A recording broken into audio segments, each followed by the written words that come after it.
Night டின்னருக்கு சூடான சப்பாத்தியும் சட்னியும் தான் அரைச்சிருந்தேன். இங்கே கிளைமேட் வந்து எப்போ எப்படி மாறுதுன்னே தெரியல. அதனால எப்போ சமைச்சாலும் சூடாக சமைச்சு சாப்பிட்டா தான் நல்லா இருக்கிற மாதிரி இருக்குது. டின்னர் முடிச்சதுக்கப்புறமா சின்னதாக ஒரு அரேஞ்சிங் வேலை இருக்குது.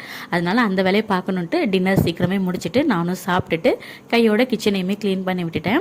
இந்த ஸ்டிக்கரில் ஒட்டியிருக்க இந்த 4 போர்டுமே அப்பப்போ கொஞ்சம் மாற்றி வச்சோம் அப்படின்னா அழகாக இருக்கிற மாதிரி இருக்குது. அதுவும் இல்லாமல் மாற்றி மாற்றி வச்சு பார்க்கும்போது கொஞ்சம் டிஃப்ரெண்ட்டாகவும் இருக்குது லுக் பார்க்குறதுக்கு. இந்த பொருள் மீஷோவில் கிட்டத்தட்ட ஒரு 1 2 மாதம் இருக்கும். விஸ்லிஸ்ட்லேயே வச்சுருந்தேன். கொஞ்சம் வந்து ரேட் குறையும் போது நம்ம வாங்கிக்கலாம் அப்படின்னு. இப்போ ரேட் கொஞ்சம் குறைஞ்சிருந்தது. அதையுமே ஆர்டர் போட்டு வாங்கியாச்சு. பட் ஆர்டர் போட்டு வாங்குறதோட சரி, அது வந்து ஒரு 2-3 நாளைக்கு அப்படியே தான் இருந்தது. ஏன்னா கொஞ்சம் வேலைக்கும் போயிட்டு இருக்கனால ஒட்டுறதுக்கு இதை ப்ளேஸ் பண்ணுறதுக்கு டைம் கிடைக்கல. இன்னைக்கு ஈவினிங் அந்த வேலையை முடிச்சிடலாம்னு சொல்லிட்டு அதே தான் எடுத்து ஸ்டார்ட் பண்ணிட்டேன். இது வந்து மீஷோவில் ஒரு 140 ரூபா சம்திங் இருக்கும். ரொம்பவே நல்லா இருக்குது. பார்க்குறதுக்குமே நல்ல ரியல் இலை மாதிரி இருக்குது.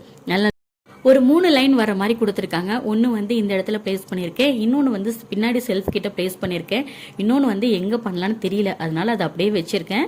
அது இதெல்லாம் செஞ்சு முடிச்சுட்டு கிச்சன் பார்க்குறதுக்கே ஒரு புது லுக் வந்த மாதிரி அழகாக இருந்தது. இட்லி தோசைக்கு மாவு தீந்து 2 நாள் ஆச்சு. கையோட அதுக்கும் ஊற போட்டுட்டு காலையில் கருப்பு கவுனி அரிசி கஞ்சி தான் வைக்கணும்.